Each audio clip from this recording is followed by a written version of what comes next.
Hello and welcome to Garden Chatter, where we connect gardeners, bloggers, and experts so we can all grow and learn. Tonight we've got a great show. We've got Farmer Tyler on, and Tyler has been up to all kinds of things. And so we're going to mostly be focusing on his food and fuel program, but he has lots of other stuff. And he's joining us from a very cool greenhouse with lots of gadgets and lights and fans, and so we're going to be talking about that, and plants, of course. So my co-host Bren Haas is here, and she can tell us how you can join this conversation and have questions for the farmer Tyler, and then we'll meet him and get going. Yeah. Hey, guys. First off, Tyler, I'm very jealous of that greenhouse. It's looking very green in there. Nice. So if you're joining us live right now on the Google Hangout, you can click right up at the top. You'll see a grid. Click it. Q&A come down, and you'll get a question and answer box on the right-hand side. Now, also, you can join us at connectsharegrow.com. If you go to the website, click on the logo, you'll see it right at the top. You'll be able to tweet on there. Click the little red arrow in the live stream. It's live stream. Click that red, and you can watch the live stream right now and tweet us. Use the hashtag Garden Chatter. We're really excited. I can't wait to talk to Farmer Tyler and find out about his adventures. And, are we all set, Adam? I think we're good to go. All right. So why don't you go ahead and tell us a little bit about yourself, Tyler, and some of the things maybe that led up to what you're doing right now. Alrighty. Howdy, guys. Thanks for having me. This is really nice. I'm excited. So yeah, how I got into farming. I went to University of Florida and studied horticulture, and that's pretty much when I got addicted. Well, I started working for the National Park Service, and then I sort of realized I want to work outdoors. Then I went to horticulture at University of Florida, and that's when I just sort of got solidified that working with plants was definitely for me. After doing school, well, I guess I should even go further back. While I was in school, I did a lot of projects. I started an urban homestead where I was raising pigeons, chickens, quail, rabbits, way more than anyone should raise in an urban area. And I did that for about a few years. Also started up a little farm where I was renting farmland from a local dairy farmer and selling greens to a local restaurant. After that, when I graduated, I started working for the first certified organic hydroponic farm in the U.S., and that was in Ruskin, Florida, Three Boys Farm. And I was in charge of tomato production there and market sales, so mostly growing a whole bunch of heirloom tomatoes and also some lettuce in a system pretty similar to what you see behind me. And then I came out to Colorado and worked in all types of industries and ended up back in with lettuce. Sort of just really love growing lettuce, a healthy product for people just always enjoy, only really benefits their health, and this is sort of my lovely niche. I love working in urban farms and with healthy food and helping the community. Right now we have a large event starting tonight at the GrowHaus. So we have a youth education summer program. It's called Seed to Seed. They're doing their little initiation right now tonight. So really focusing on education and helping spread the joy of gardening. So I've been with the GrowHaus now for 2.5 years, and while I've been here, I also started doing other side projects because managing a farm isn't enough. So I decided to do a local PBS show. I partnered up with this show called Dig in Colorado. It airs in Colorado, Seattle, and Minnesota, and I do a small segment on it called Garden Tech with Farmer Tyler. So I do short little garden tech segments about hydroponics, aquaponics, environmental controls, indoor agriculture, lighting for plants. Pretty fun. We just did the first season. It went pretty well. I've also been working on this farming survival show, which I might go into more in depth a little bit later, food and fuel. I've been doing consulting work. I've been doing conferences, YouTube videos, lots of social media work. Yeah, working on lots of fun projects. I get restless. You have a lot of energy, that's for sure. Yeah. So those plants behind you, are those on tables or are they actually growing in water? Yeah, so these are all Ah, growing. They're all being grown in water. Actually, let me go snag one. very cool. Check that out. It's like a little plug, Yeah. little plug trace. Huh. Alrighty. So yeah, these Ooh. are little hydroponic plants. This guy's just put in. This guy's about a week old. Yeah, so we start it in these little starter plugs. This is peat moss with a little synthetic polymer that holds it together. Okay. And then eventually they turn into this. Yeah, so here is, yes. Let me give you, open it up. So yeah, this is our final product. The roots attached. You see Wow. this is our package that goes to Whole Foods. Bib lettuce. Yeah, Wow. pretty cool. So we didn't have a Whole Foods in Ohio. I got to drive all the way up to Ann Arbor, Michigan. If you are, I'm just curious with the roots in the tray like that, if somebody were to stick that in the water and like, can you cut and grow that? You can, we grow it to maturity for the most part, and growing it a little bit more, it actually usually just ends up getting a little bit bitter and might start to Okay. bolt. Okay. But you can do it. Really, the big Yeah. benefit with the roots on is it lasts a whole month in the fridge compared to a Oh, cut cool. head where you have about 2 weeks. Okay. So just it lasts a long time. If you Yeah. struggle finishing your bag of salad, that's a good option. Yeah. That's very cool. When you stick them in the little, your little plug you start out with, I'm Hmm. assuming it's like a little starter plant, right? You don't put the seed in the water. No, so yeah, we start them in trays Okay. over yonder. So on that Ah, far side, there's little trays that we start them in, and then they're in there for about 3 weeks before they head very into the cool. system. Each one of these rivers is actually about a week apart, so 1 week old, 2 weeks old, and then you go over to the other side and you have Oh, just more wow. mature. Um, so yeah, it only takes about 8 weeks usually, and that would be slightly longer. It can be less than 8 weeks from seed to done. And the big advantage of hydroponics is the water savings. So Okay. we're using about 10% of the water required to grow lettuce in soil. So, yeah, fast Oh, and efficient. yeah. Yeah, very cool. Do you know offhand, is that a trend that's going on in the industry?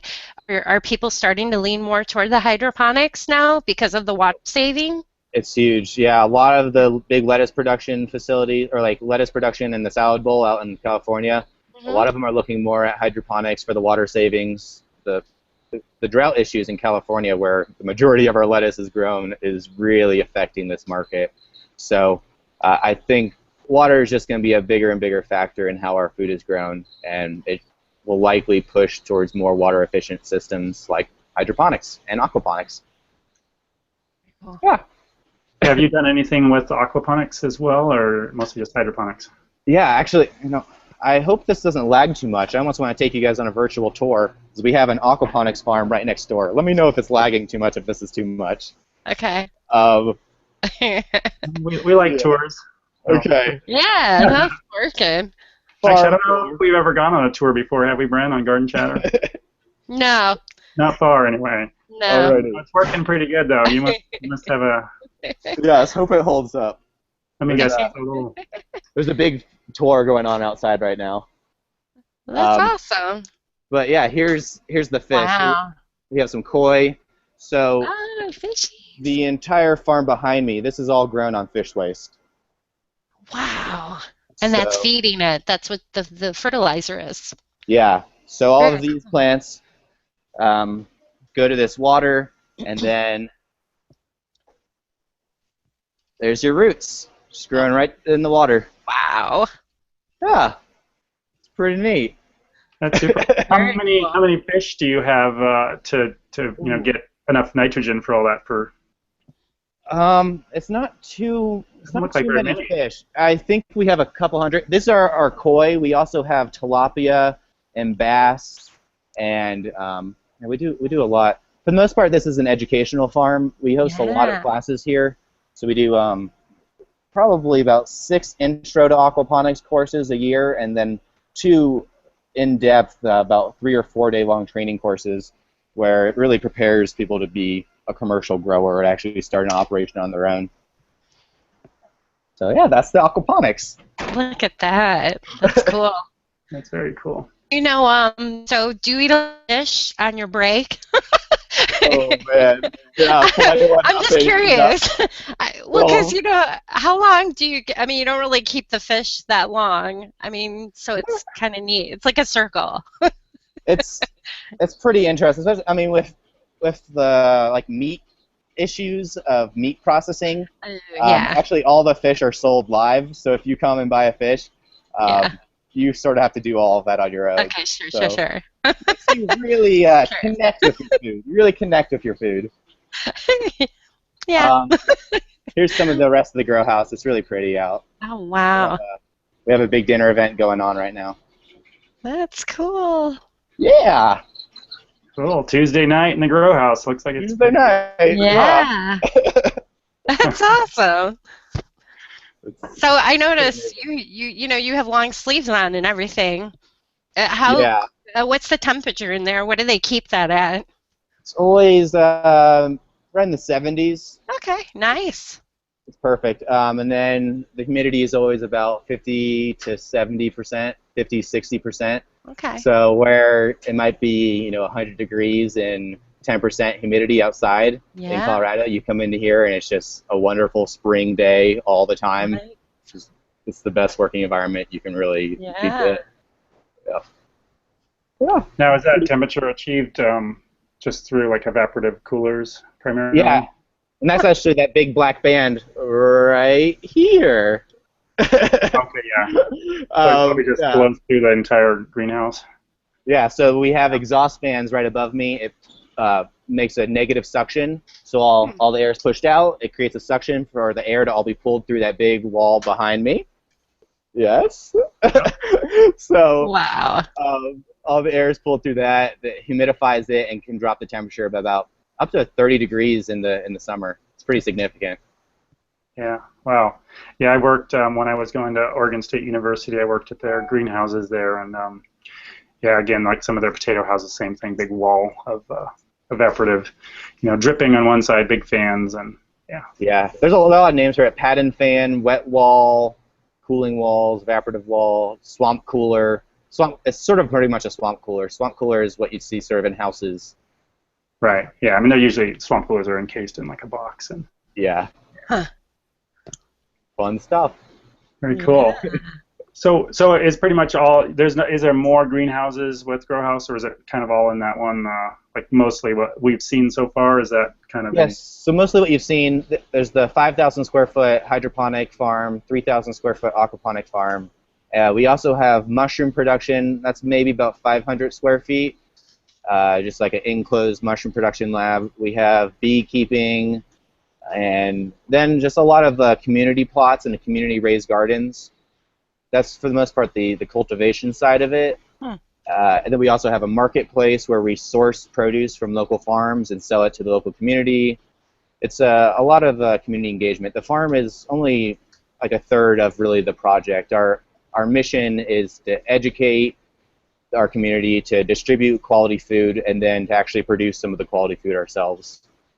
So I'm in charge of the production side. Cool. Yeah. Well, maybe we could shift gears a little bit and hear a little bit about some of the other projects you're up to outside of GrowHaus. Sure. What about the food and fuel? Food and fuel. Yeah, what's that about? The more I've had to say that title, the more I question choosing it because of how often I stumble on saying the food and fuel, food and fuel. Say it 10 times fast. Every time. So yeah, it's probably the most exciting project that I'm working on. It's a farming survival show where I visit farms, work for a day in exchange for food they grow, and then only eat food from the farms I visit. Are you working tonight? Oh, all right. Sounds good. 15 minutes? I'm on an interview right now. Farm staff coming in. Hey! I might have to skedaddle out of this room. We could keep going. But anyway, food and fuel. Let me get that out of the way. So, farming survival show. I visit farms, work for a day in exchange for food they grow, and only eat only eat food from the farms I visit.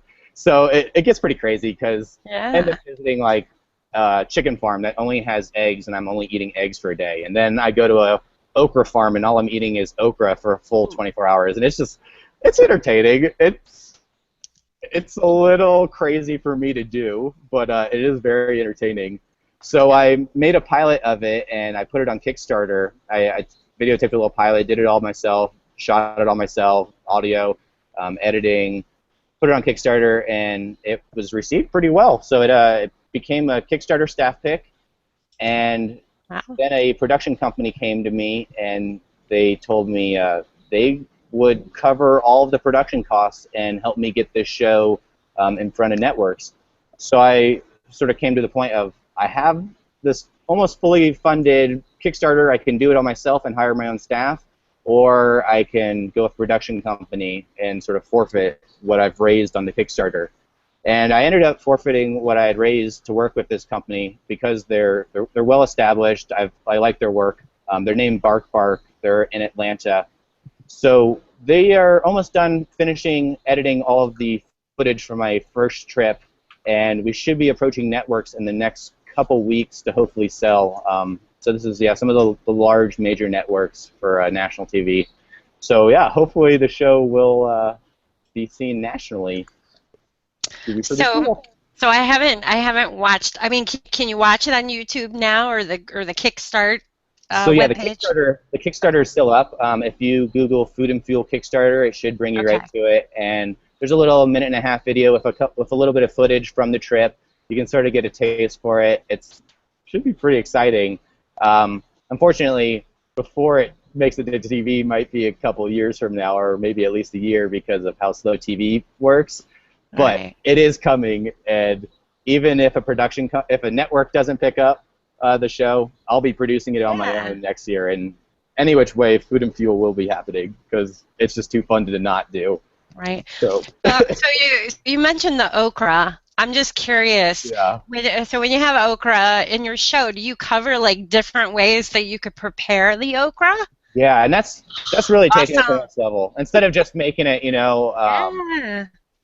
it's trying to do a little bit of education in it. So I went to one farm where they were growing field corn, and we took the field corn, put it in a little stone mill, ground up the corn, got actually some meal, and then we went and winnowed it, and we removed all the corn husks by winnowing it in a fan, then took it in, brought it inside, made cornbread, and then we met another farmer who was actually made his own sugarcane syrup.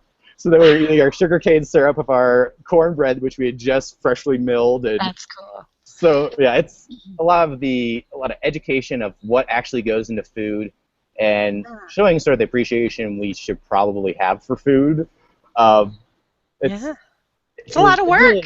That's really what blew my mind, was how much I craved a loaf of bread and how little I knew about what actually goes into a loaf of bread. Or, when I go to a store and a loaf of bread's only $1, and I'm like, you know how much work it took me that one day to mill that whole loaf of bread and make that whole loaf of bread and do all of that? And the fact that this is available for $1 in a store, I mean, there's something crazy happening. Well, how is this happening? So it really brought me more in tune with food, the value of food, and an appreciation for farmers and how dependent I was on them. I mean, I go to their farm, and I'm hungry, and I really want food, and I'm fully dependent on them. I'm only going to eat what they've grown. I'm pretty much putting myself in their hands, and I don't want to, if you sort of extrapolate that idea, it's sort of the way we all are at all the position. It's sort of the position we're all in. I mean, we're all in farmers' hands. We all depend on them so much to grow our food, and we're usually pretty disconnected from it, so we don't really have to shake their hand and say, thank you for feeding me this meal so I can actually stay alive. But when you actually see that, interaction of, thank you for keeping me alive, this is actually really nice, this loaf of bread is incredible. So, I mean, it changes. It changes the interaction with food, and it's really fun, too. That's really cool. So like, so you work for your food. Do you like what is the strangest thing you've had to do? Like, do you do a lot of manure, like tossing or Yeah, anything?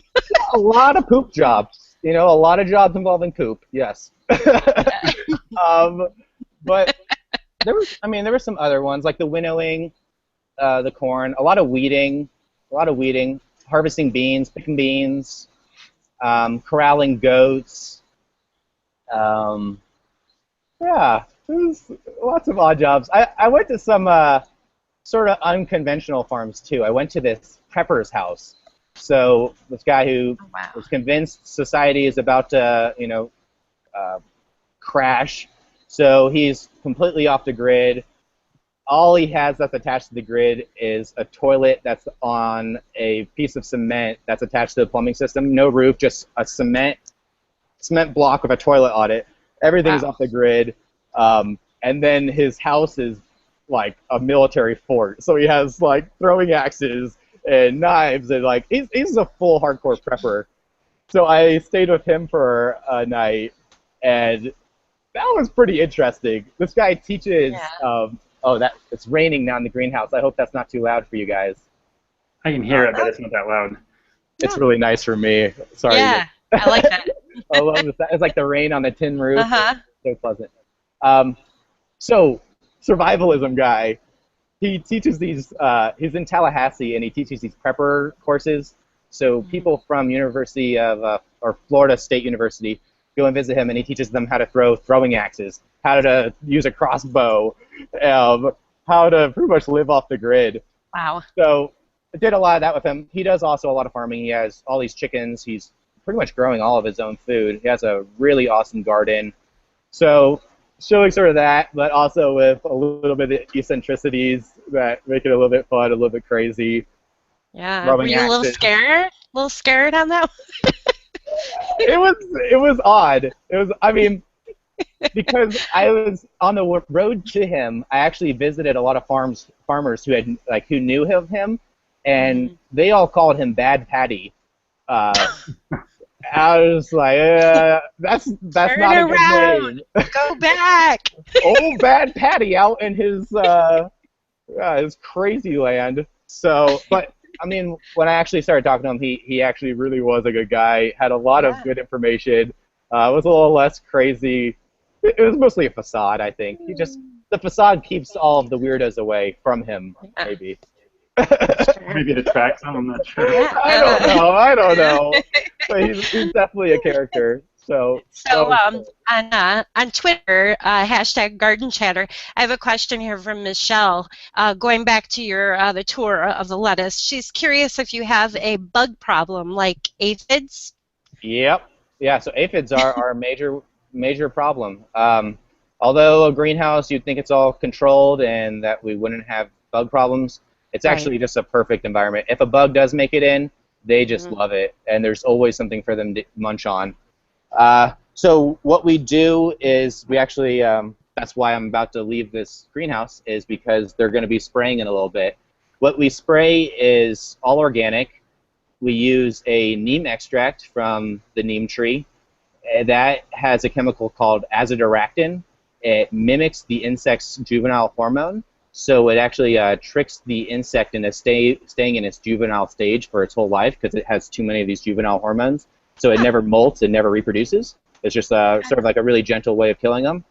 The other spray we use is an extract from the chrysanthemum flower. It's this chemical that comes from actually the little blossoms on the chrysanthemum. It's called pyrethrin, and that is a natural nerve agent, nerve toxin.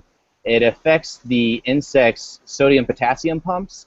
It leaves them in a locked-in stage, and pretty much your bug just starts to shake and just rattles and then goes paralyzed and dies, and that will kill it pretty much on contact within a minute. And this is all organic sprays, completely safe for humans. All of the chemicals are benign within about 6 hours. The most that any of these chemicals will do is maybe leave you a slight rash if you were to use it right away, but they're all organic, all very safe. They don't leave any significant residues or any dangerous residues on the product, all safe to eat. Yeah. That's cool. Bugs are a problem. Bugs powdery mildew and some of the root rots. Those are our major issues in the greenhouse. All right, we're going to keep traveling because I got to get out of here. Fine. No, It loses us. Keep answering. I should be able to keep answering questions. So I was wondering, like, so you did you just go on kind of a road trip, and did you film all these like in one sequence, or were you going out on different occasions? Just curious how that worked So out. I was still the full-time farm manager here, and pretty much what I did was I was like, okay, guys, this is a really important project to me. I need 2 weeks to leave. And I left for 2 weeks, and I got it all done in that time. I bought a bunch of video editing equipment, so I had a couple GoPros, had my own audio equipment, and pretty much did it like Survivor Man style. I slept in the back of my Prius the whole time. I set up pretty much a mattress in my Prius and slept in that the whole time. And then just did video all day. I mean, I'm set up my 2 cameras for my interview, and then I run out, go on front of the camera to do the interview, run behind the camera to make sure all the audio levels are right. It was a little bit crazy. I hope if I do it again, I can actually have a crew to help me. But no, done it all myself so far, and it's been pretty intense, but educational. Learned a lot. Yeah. You might find it's easier just doing it on your own without a crew. Yeah, You know? possibly. I don't know. I think this next round I might try to push to get some help with the trip. Yeah. Maybe it's take it to really- the next level. Yeah. Maybe get it a little bit more wild. Yeah. Well, it'll look very authentic if you're doing it all yourself, because That is true. Yeah. That is true. Yeah. It's kind of neat. You were passing by some units that kind of look like grow towers. Cool. You know, right? Yeah. Oh yeah, right here. Yeah. Sorry. There you are. Yeah. Yeah. So this is a little Those are cool. aeroponics tower. Yeah. The roots. There's a little drip that comes down here, and it's mostly air, but just a little bit of nutrient solution drips onto the roots and keeps them alive. Wow. We've got some LED trials over here. I actually just Yeah. harvested most of the things out of here, but we have some Philips LEDs. We're doing little microgreen trials. Here's actually some microgreens grown in a little petri dish. Yeah, Yeah. little projects. So, I mean, basically what you're showing here, people could totally grow like this Oh in anywhere. I mean, you really could. Your Yeah, kitchen. It's You know? actually a lot. I mean, I'm amazed by how accessible it's becoming to grow plants indoors. Mhm. It's actually the lights are dropping down in price. They're becoming easier to use. Mhm. A lot of these hydroponic systems, there's a lot of guides online to do a easy DIY system. I teach classes here where I do DIY classes, and all the students end up leaving with their own kit. And you set it up on your windowsill, just put a little light on it. It's really easy to do. Yeah, it's getting more and more accessible. Yeah. super cool. I was just thinking, we've got a big fish tank in our house, and it's like about 170 gallons or something. I'm like, there's some good water in there. Maybe a little grow tower. Have to think about that. No spaces. I mean, the footprint of that is maybe a couple square feet, and it's growing just tons of lettuce. So it's definitely possible to grow food on any pretty much space. Yeah. Yeah, very cool. Now, one other question that was bouncing around in my head. You had talked earlier about your the homestead. Is that anything that you're continuing, or is that something you were doing during college? That was mostly a project during college. So I was in school, and I was disappointed because I wasn't learning really any practical skills. I was mostly just in the classroom learning the book stuff of physiology and all that. And then I was like, I'm going to do it myself. I'm going to get some experience with actual farming. So I bought a bunch of rabbits, got a bunch of raised beds, got some pigeons, some quail, lots of critters, and sort of got the first-hand experience of meat production. And then I realized I do not want to do meat production anymore because this is really sad work. Butchering rabbits was some of the hardest work I've ever done, but definitely put me in tune with meat production. Definitely added a different, helped me sort of see how much goes into each life that I'm eating. It's really, it's not a light thing to be taking a life. So if you're gonna eat meat, you should definitely, raising your own rabbit or chicken at some point is maybe sort of nice to do, or at least being for some last part. people are so disconnected. We're so disconnected from our food source. You go to the store, it's all packaged up. So I definitely think there's something to be said for at least seeing that or doing it, and then appreciating where your food's coming from. So. Yeah, I mean, we have so few farmers and so people actually who know what our food production looks like. I mean, it's nice that it's becoming a little bit more cool to garden and that it's getting more popular, but still that's mostly like these cool little gardens. There's still a big disconnect of where most of our food is grown. So that's one of the big things I'm hoping to do with these videos is sort of connect people with it, but not portray farming as the way of just like old-timey going out to the farm and kicking a hay bale or doing some boring stuff. I mean, there's a lot of actual cool stuff, and it's not just hillbillies out in the country. There's a lot of farmers are very well educated. They're very smart. They're doing some cool science. They're doing cool stuff pretty much daily, but it's just there's no reporter out there saying, "Okay, farmer, what are you doing today besides scooping poop? What is some of the cool stuff you're doing? Oh, that breeding? Oh, what are you breeding that for? And just there's really cool stuff out there. I wish we could. I just want to get people more excited about the farming. Are you able to share any of your, a few things that struck you as really interesting, or does that have to come out when the show comes out?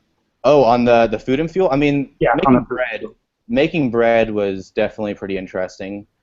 Let's see. That's cool. We did some. What kind of bread? Like, what kind of bread did you make? What grains that was did you use? The cornbread. They're using the field corn for the cornbread. Very cool. That was definitely a unique experience. I made this really cool rabbit stew. That one was sort of a cool one. There's some solid lessons. It was mostly a pilot to sort of prove the concept, and a lot of improvements I've been thinking as I go through, and sort of ways to up the ante for next one. So definitely a little bit more education I think will be included, but fun education. Well, whatever you do, even get on TV with us, make sure you keep them on YouTube or online somewhere, because as a gardener, I never have time to watch TV, and I can't figure out how you TiVo or Devo or whatever that's called. I'm with you, Bran. I don't watch TV. I don't have time. I take my phone and YouTube. Right. So, okay. Uh-oh, did we lose him? I don't know. Maybe we did. Oh, no. He'll come back. He's pretty techie. Yeah, I was going to ask him if he, speaking of techie, I was going to ask him if he had any tech gadgets he would share with us, because he... there he goes. He'll be back. He mentioned that he did that with the dig-in in Colorado, the tech section. So it sounds like he was visiting all kinds of farms, not just big farms, little farms. Urban farms are usually... I mean, how big are urban farms usually? Do you know? I mean, they're not really big, right? I mean, just a couple acres if they're just within a. I mean, it may be even less. I mean, it just depends. Right. So that's pretty cool. Well, that'd be an interesting show to watch for sure. I mean, just to see what's going on out there. Well, if we don't get him back here in a few seconds, we probably should just wrap it up. It was really awesome to hear from Farmer Tyler, and man, he's just got all kinds of stuff going on. A lot of fun. I'll definitely be following what he's up to in the future. And I know he's got some YouTube videos out, so I need to check those out. Yeah. Hey guys, sorry about that. Well, that's all right. I figured you'd sorry about that. I think the storm coming through cut out our internet for a second. Sorry about that, guys. Sure. Very good. There you are. I was going to ask if you, I forgot too, but I was wondering if you have is there any cool tech devices that you want to share? Any, you said you did with Dig-In, you did. Yes. Oh, so many fun gadgets. One fun gadget. Oh, man. Let's see. Well, as far as like a small accessible one, I really like these there's these little automated sprayers that just screw onto any spray bottle and uses 2 AA batteries, and you pretty much hold it down and it just automatically sprays for you a nice fine mist. So if you're going around your garden and you just are with your hand sprayer and you're spraying, who knows, sodium bicarbonate or something, some baking soda to kill your powdery mildew, you could just put that in your sprayer, you hold it down instead of just all that work on your wrist. And then what I actually like to do is I get a little solar-powered battery charger, and I use solar-powered rechargeable AA's, put that in my solar power thing, so I'm just constantly swapping out batteries in my charger, my little sprayer, so it's sort of a solar-powered automated sprayer, and I just go around my little greenhouse and spray with that. Well, that's a fun toy. Oh man, I can just keep going. Little microscopes I like to check on. There's some really cool new tech coming out that's slightly on the higher end of automated lights. So one of the big things is adjusting the height your light is above your plants. So now they have these new ones with laser sensors, and they actually automate the height of your light based on how high the canopy is. So it sort of senses how high your plant canopy is, and then moves the plants automatically, or the light automatically for it. That's cool. Right? Because that's one thing I struggled with. I tried the LEDs for the first time this year, and that's hard. I mean, there's a science Getting there. the height right, it's huge. Yeah. Oh man, UV lights, that's one that I'm getting really excited about. UVC sterilization, so using UV light to actually kill powdery mildew and spores. It's sort of the high energy spectrum range of light, and you use this light, you hold it over, it's sort of a dangerous light to use, like you don't want to expose it to your own skin. That's the type of UV light that gives you cancer, but it is a really safe way to kill powdery mildew, bugs, a lot of sort of your nasty stuff without spraying or leaving any residue on the plant. So these new systems where you pretty much just have a wand with a UV on it, you can just go over your plants and sterilize them without spraying, without sort of messing them up at all. So cool little gadget. I have another question off of our Twitter at #GardenChatter. Botanical Interest, which is Botanical Seeds, is asking, where can they find out about your class schedule? Okay, you can visit farmertyler.com. Right now I have 2 classes posted. I have an Intro to Hydroponics in July, and then I believe in later July is the Advanced Hydroponics class, and that'll be a 2-day course over the weekend. And that's sort of your more intense class for people who want to sort of take it to the next level, actually learn the marketing of urban farming, learn all of the sort of steps, and it's very hands-on, so we do hands-on harvesting. You learn all the practical skills using the gadgets that are necessary in the farm, actually sort of going through a day of the life of a farmer and really learning all the practical skills. Yeah, cool classes coming up. And then all the aquaponics and all the other classes offered at the GrowHaus, those should be on the GrowHaus.org, thegrowhaus.org, and house is spelled H-A-U-S. So on there you can find the aquaponics classes. We also have beekeeping classes, pickling classes, all types of classes. Ooh. Yeah. You gonna go to that? Oh, I definitely want to learn how to pickle. Too. So let's see, we can find you on Twitter at the Farmer Tyler, and Facebook the same, and thefarmertyler.com, right? Yep, thefarmertyler.com or farmertyler.com, either or. And on all the social medias, I'm the Farmer Tyler. Yep. Thanks, you guys. Yeah. Well, Brandon, do you have any last questions or comments, or anyone tweet out anything that we should ask Tyler before we let him go? I think I got all the questions. It looks good, but he's pretty good on Twitter, so you can tweet him at @thefarmertyler, and he gets back with you really quick. And thank you, Tyler. I'll try. It's awesome learning. I'm inspired. I'm gonna grow more lettuce. I'm gonna try it under my LED lights. More lettuce. Good for you. Nice. There's so many awesome varieties out. There really are. So. There's some cool tech with the LEDs too. They've found different spectrums to raise the amount of vitamin C in lettuce, so they're actually tweaking the light recipe to get more nutritious crops, and MIT is doing a lot of work with that one right now. Yeah, anyway, I could keep going about farm tech forever. Okay. That's awesome. Alrighty, guys. Well, thank you so much for having me. Thank you. All right. See you guys.